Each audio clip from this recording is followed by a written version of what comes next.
Hey there YouTube, this is SGM4306 back with another review. This time we're taking a look at yet another pair of earbuds. These are very similar to the last ones that I reviewed, which I actually have in my pocket because they are my new everyday carries now. The Open Rocks that I reviewed last time, these are pretty much a direct competitor to them in terms of like functionality, except for the Open Rock was open ear. These are active noise canceling, so different scenario, but feature-wise very similar. And the price point on these, I'll have a link down below if you are interested. I believe they go for like 80 bucks ish. I think exactly 80 is their normal price, and there's currently like a $20 off coupon, so you can actually get them for about 60 bucks. So not super cheap, but also they are definitely like a mid-range pair of earbuds if you look at the specs, namely that they support LDAC, high-res format. So if you like better audio quality, these are going to be more your style than like the cheaper like $30 to $50 earbud range. Usually doesn't have high res. Honestly, like 60 bucks right now, yeah, for high res audio, yeah, if these sound good, which I have no reason to believe that they wouldn't. Yeah, I think 60 bucks would be good if they do sound good, and we'll see in a sec. I forgot to mention these are from a company called SoundPEATS, and I've heard of these before. I've surprisingly never actually tried any of their headphones, so this will be my first time. And here you can see they won some sort of award, lifestyle award, VGP 2025, so congrats to them. This model is the Air5Pro. They have a lot of models, so I guess they sell well. And so yeah, this is the 5th gen, the Pro 5th gen of this specific model line. So yeah, here you can see it says Snapdragon Sound. That is interesting. Like Snapdragon as in like the CPU, the mobile phone CPU, or I don't know what that means, but anywho, 10mm dynamic drivers, hybrid active noise cancellation, and 37-hour playtime, undoubtedly with the charging case fully charged, obviously. Uses Bluetooth 5.4.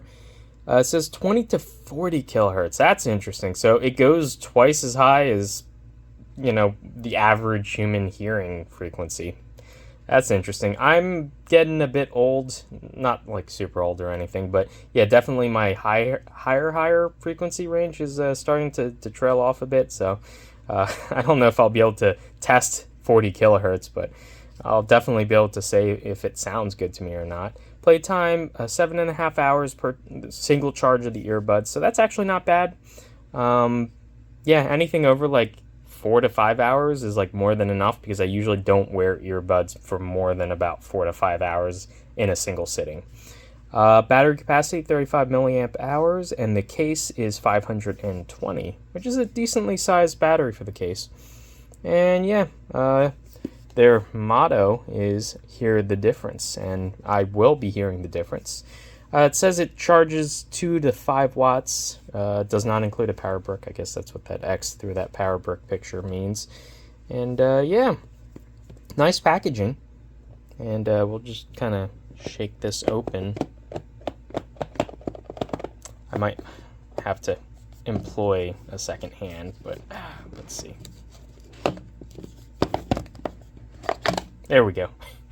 It worked out in the end. Very nice packaging, actually. Has a pull tab for this, which undoubtedly, I guess, is like the paperwork and everything. The manualage. And let's see. First off, yeah, it definitely has a picture of the document there. I've noticed so far they're very icon heavy for everything, more than like text heavy, which is neat. It's like an aesthetic choice. They have their own app, of course, the SoundPEATS, the Peats audio app, sorry. And I'll be trying that. If you download the app and I guess like sign up or whatever, give them your email, you'll get an additional 6-month warranty for a total of basically 1.5 years. So that's decent, I guess. And let's see what else. Oh, I guess the check marks are the features of the app. You can reset, customize the earbuds. Please let me customize what the different tap buttons do, because I love when they let you do that. You can do EQ stuff, which fair enough, that's neat. I usually set it and forget it sort of thing, so I'll do that once and never use the app again probably. And it has the user manual included in the app, which is nice because a lot of times I'll forget what the different, like how to pair the earbuds and all that other junk. And they're all different between every other earbud, so it's good to have that like in the app so you can access it without having to carry around the manual. And yeah,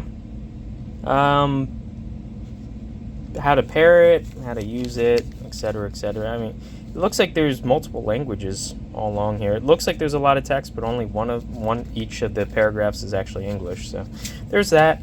Control, let's just see.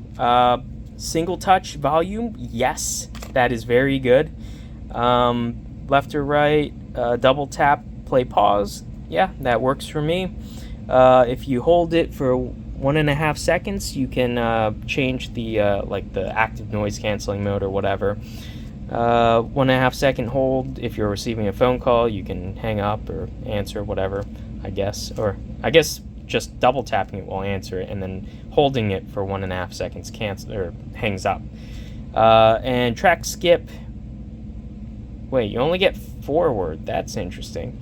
If you hold the right earbud, it will track skip forward, but by default you cannot track skip back. That's weird. I guess I understand why they did that, because they only have 2 buttons, so that's a little weird. But I guess if you had to pick only one, track skip or back, I guess you would rationally pick track skip forward.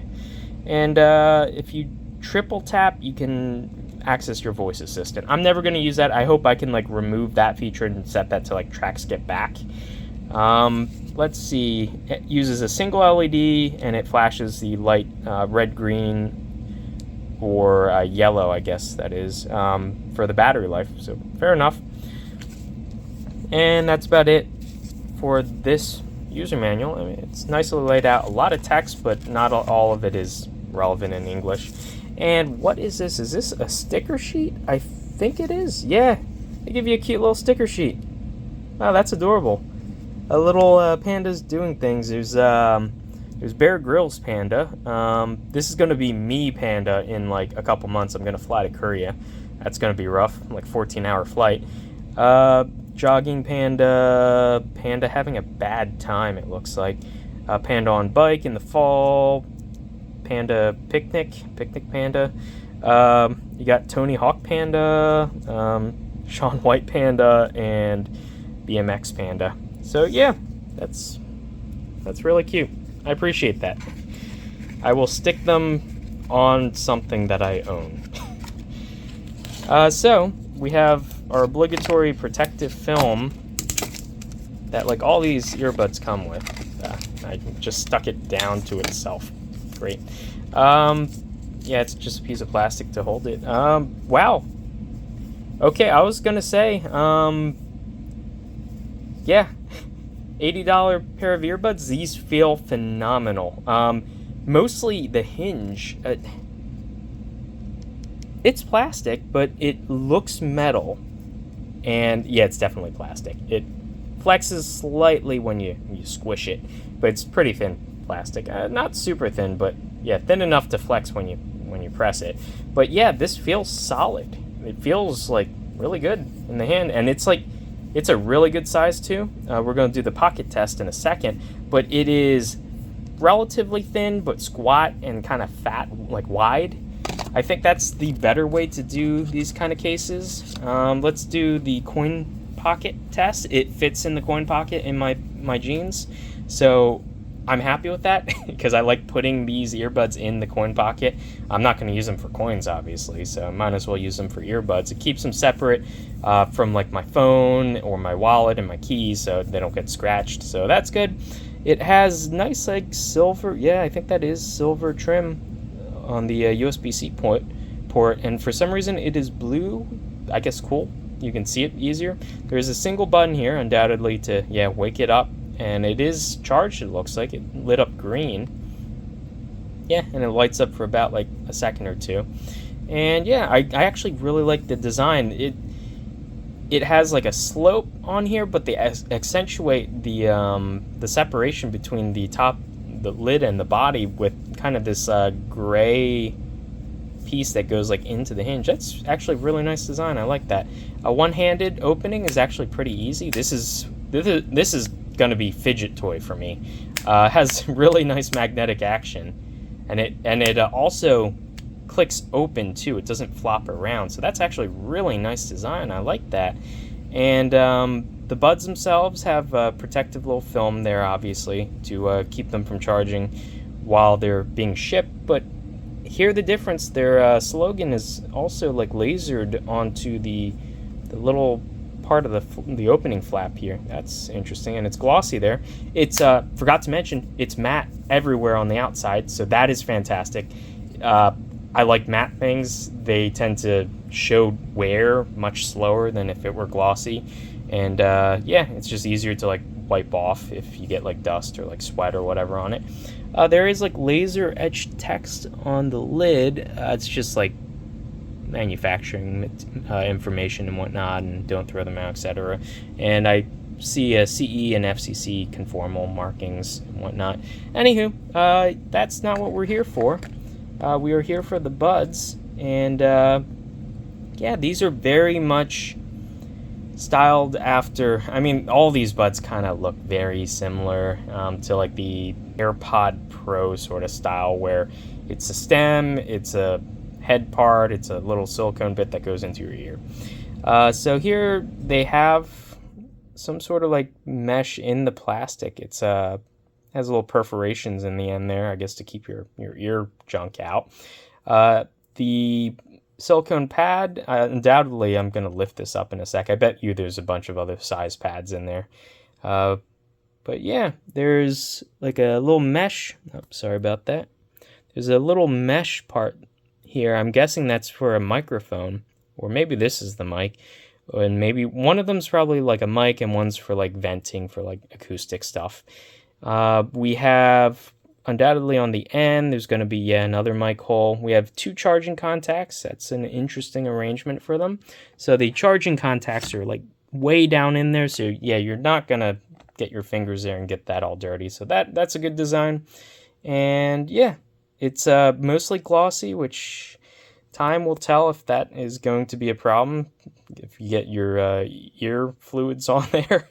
But very interesting, kind of like copper shiny coloration on the plastic on the end here, undoubtedly where the touch sensor is. So yeah, we can just quickly kind of slide off this protective film. It says remove me, and yeah, I will oblige. These sit in very easily. It's very easy to remove them. That is one thing about some of the smaller cases. Sometimes it's hard to remove the buds. These, because of how it opens, you can just grab the head super easily. The magnet isn't super strong. I bet you if you drop these, there'd be a chance that the earbuds could fly off. Just, I guess, don't drop them then. And but yeah, it's really easy to pull these out and put these in. They self-align very easily. And you can just shut the lid there, and you're good to go. Yeah, actually, I don't see like any kind of yeah, let's just get some lighting so you can actually see the buds now. I don't see any LED indicator holes. I mean, there's like another hole here, probably another mic. This is probably just, all these holes are probably all mics. But yeah, I don't see like an LED indicator. I wonder if these don't have necessarily an outward indication. Oh, it's flashing white. I guess it's trying to pair right now.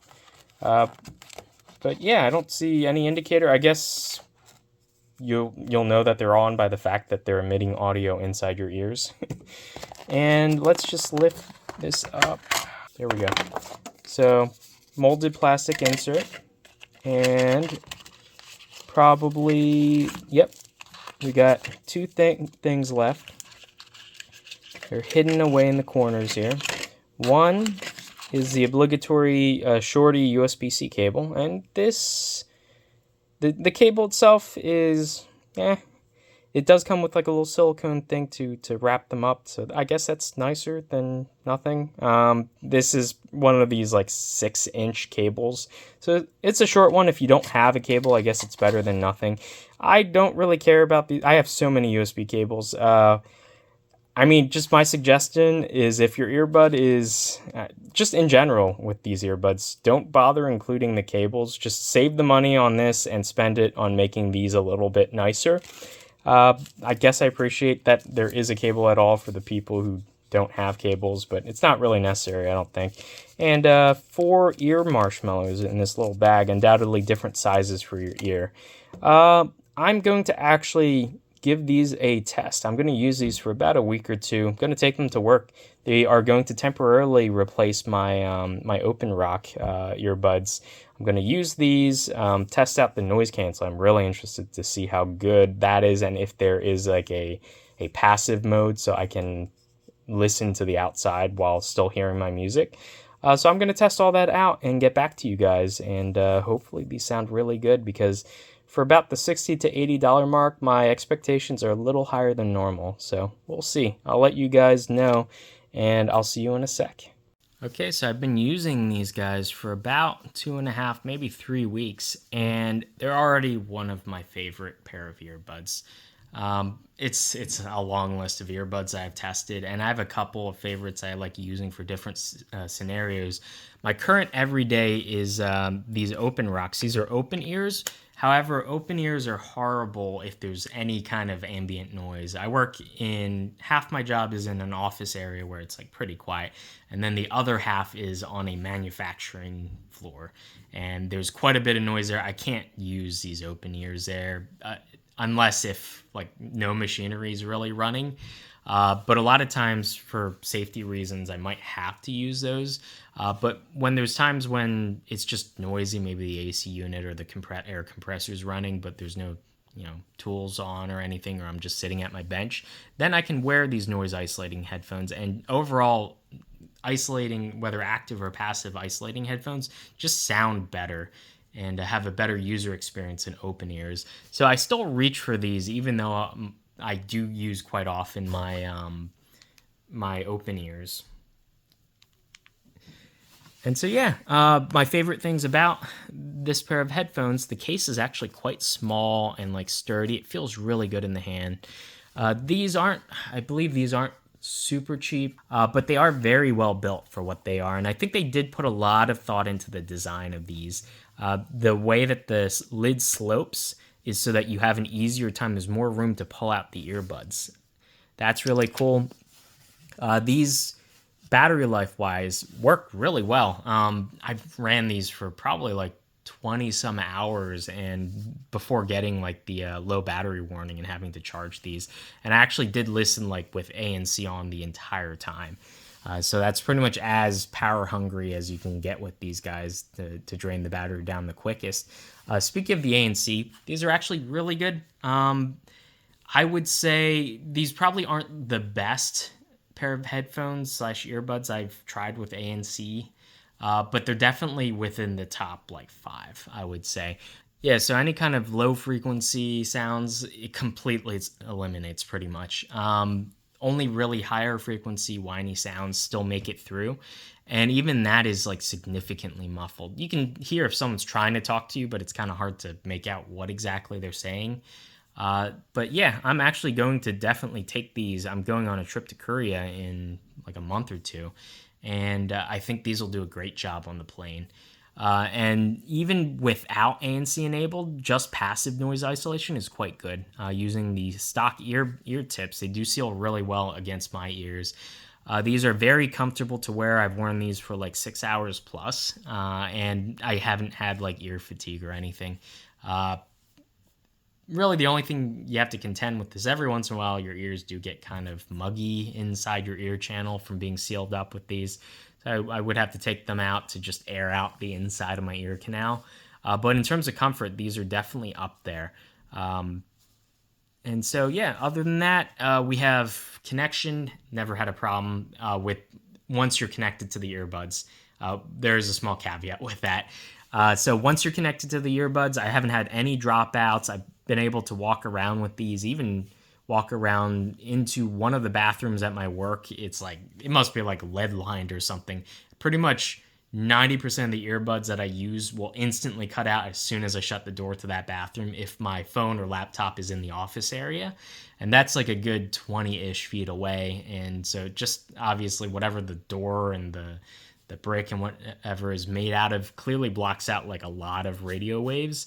And yet these, I have some dropouts when I walk into the bathroom with these on, but like for the most part, this was able to maintain connection, which is better than like a good 90% of the earbuds that I've tested. So that's definitely a good sign that these have a nice strong connection. And now the one caveat that I mentioned about connecting to these. So there are two modes for here. There's like a high-res LDAC mode, and then there's a multi-point connection mode. You can only have one or the other on at a time. You can switch freely between the two using the app, which if I open here, there we go. You can see battery. It reports the battery life on the case in the app as well as each earbud. Yeah, you can see here the double device connection is multi-point. And if I try to switch on LDAC, it'll switch that off. It'll give me a warning message, switch this off, and then switch into LDAC mode. So the way these must be connecting, these default to aptX. And I've noticed, so on every Android device I've tried, I've connected flawlessly with these. I can connect these to my laptop. Apparently, I never knew this. Windows doesn't support aptX like at all. It'll connect to my laptop. I can see the earbuds. It'll even report the battery life. Windows refuses to send any audio to these at all. And I found that there's third-party hackarounds that you could do by like replacing the Bluetooth driver, and these are all like paid apps. You have to pay to even do this, but the stock Bluetooth drivers in Windows will not send audio to these at all. And I have a feeling it's tied to the fact that these default to aptX, and there's no way in the app or otherwise I found to force these into legacy SBC or AAC transmission codecs. So there's no way I can get these to work with Windows. I've just given up. And that really stinks because I love using this for multipoint, setting one of the devices to my phone and the other to my laptop, and I can seamlessly switch between the two. But with these, I would say only get these if you want to use them with like mobile devices. Don't even bother if you're trying to connect it to at least Windows. I haven't tried this with Linux or Mac. It may or may not be a problem, and apparently it stems from the fact that aptX is owned by Qualcomm, and you have to pay a licensing fee in order to use that codec, and apparently Microsoft refused to pay that, so it's just incompatible with aptX devices. I don't know if Windows does support LDAC, but I like having multipoint. So I think I prefer multipoint over slightly better audio quality. So I'm always going to leave these in multipoint mode because that's more useful for me personally. But speaking of LDAC, I did try this out on LDAC on my phone, and it sounds fantastic. The fact that these seal like super low noise floor, even in the multipoint connection mode, both multipoint and LDAC, the bass is super tight and punchy, but it's even tighter and even punchier for some reason in LDAC, while having like a really low noise floor. It sounds absolutely fantastic. I will occasionally use this in LDAC mode because of that if I want to listen to like FLACs, but just like watching YouTube videos and doing web calls, I'm just going to leave this in multipoint. Honestly, it's more useful for me not having to repair it to multiple phones annoyingly. It's just more useful just having two devices being able to connect to this at once. The LDAC mode, though, definitely does sound, it's one of the best sounding earbuds that I've tried so far. Once you switch into LDAC mode, even in multi-point connection mode, it sounds still really good. aptX is still actually like a decently high bit rate compared to SBC or AAC. It's definitely head and shoulders above that, even in its lower audio quality configured mode. So yeah, overall, really happy with these. Yeah, I think these were a little bit pricier than what I would consider budget headphones, but they're also significantly nicer, I think, in terms of the physical quality of the materials and the design, but also just this audio quality wise just sounds way better than like most of the other earbuds that I've tried that are lower in price point. So yeah, I think this would be a good stocking stuffer if you have someone on your list that like wants kind of name brand quality, but maybe you don't want to spend like $200 on a pair of earbuds that you might just, these earbuds you will eventually have to just throw out because the batteries will just die inside and they're not made to be repairable or replaceable. And that's unfortunate, but that's the same for every single one of this style of true wireless earbud. Every single earbud is made in this way pretty much, with the exception of a very few specific models that are kind of made to be repairable. So yeah, it's not a lot of money. I would think $80 ish, like 80 to 100 range. If you can get 2 to 3 years out of it, I think that's still decent money spent. It'd still be worth it for me. Obviously, I'd want these to last longer than that, but realistically, I think you're going to get about 2 to 3 years out of earbuds like this before the batteries just go kaput. But yeah, I don't think that's unreasonable for what you're getting with these. These are definitely on the higher end of quality, but not like that much more expensive than some of the other cheaper brands. So yeah, if you guys are interested in considering, definitely take a look at SoundPEATS. They make actually really good products that punch definitely above their price point. And if I just go in here, one thing in the app, you do have to create an account and give them your email and log in order to use like the app, basically. And that, I have mixed feelings about that. Meh. By the way, I think I forgot to mention also, speaking of the app, if I just go in here, I'll probably have to actually be connected and paired. Come on. There we go. Okay, you can change the EQ. There's a default like adaptive EQ. That sounds pretty good. I've tried all the other ones. Bass boost sounds pretty good, but I actually like the most. You can create like a bunch of customized EQs here, and you can actually edit them. And there's actually quite a bit of adjustability. It's like ±6, so it's like 12 different values of range over, let's see, 1, 2, 3, 4, 5, 10 bands, which is actually pretty in-depth. And I've tweaked it like this, like the standard V profile sort of thing, and these absolutely sing. They sound fantastic using that, so I like using that. The adaptive wasn't too bad. It's just I wanted slightly more clarity on the higher end, and my EQ was able to give me that versus like the standard adaptive EQ. But yeah, just to also let you know, so it does have a transparency mode. This is one of the best transparency modes that I've tried, obviously with the exception of like AirPods. So AirPods have exceptional transparency mode to the point where it almost feels like you're not wearing earbuds. Here, when you have it in transparency mode, you can hear like a white noise over everything, but the actual audio quality of like voices and sounds you hear is actually pretty close to as if you weren't wearing earbuds. It's just, it happens to have like a kind of annoying, slightly annoying white noise over everything.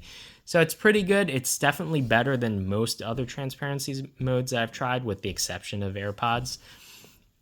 And it does allow you to slightly adjust. If I were just, come on, probably need these actually connected. There you go. Yeah, you have to take it out of the case to make any adjustments. So the noise canceling mode, you can select a couple different adaptive indoor outdoor traffic. I didn't notice too much of a difference. It slightly does change which frequency bands it attenuates slightly more, but I didn't notice that much of a difference that I would change it from the default adaptive one. Not normal, obviously just rely just on the passive isolating mode. And then transparent, you can do voice or standard, and voice does slightly curtail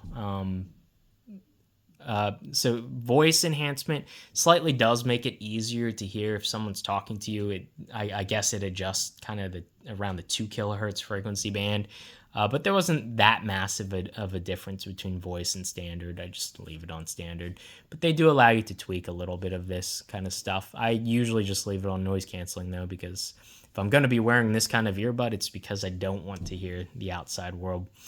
There is a low latency game mode. You can disable the touch sensor completely if you don't want that. I do appreciate they give you that option. And, oh, massive thing I forgot to even bring up. There you go. You can change what all the touch modes do, not just a single one. Every single earbud should have this ability. I can select everything. It's insane. I love that. You can even have it just undefined, which means it'll do nothing if you do that click. I love this. You could switch all these around to whatever your heart desires. I love that. Every single app. You can have multiple ones be the same thing. It gives you total flexibility. I love that they did this. Yeah, that's one of my favorite things about this set of earbuds. Some apps will, for certain brands, will allow you to adjust only one click mode to configure it, but this one gives you just total flexibility. I absolutely love that. So yeah, I guess that brings me to the end of this video. Once again, huge thanks to SoundPEATS for sending these guys in for review. These are definitely one of my favorite pair of earbuds now, and they'll definitely get a lot of use when I go to my trip to Korea. So anywho, I will see you guys in the next one. Bye.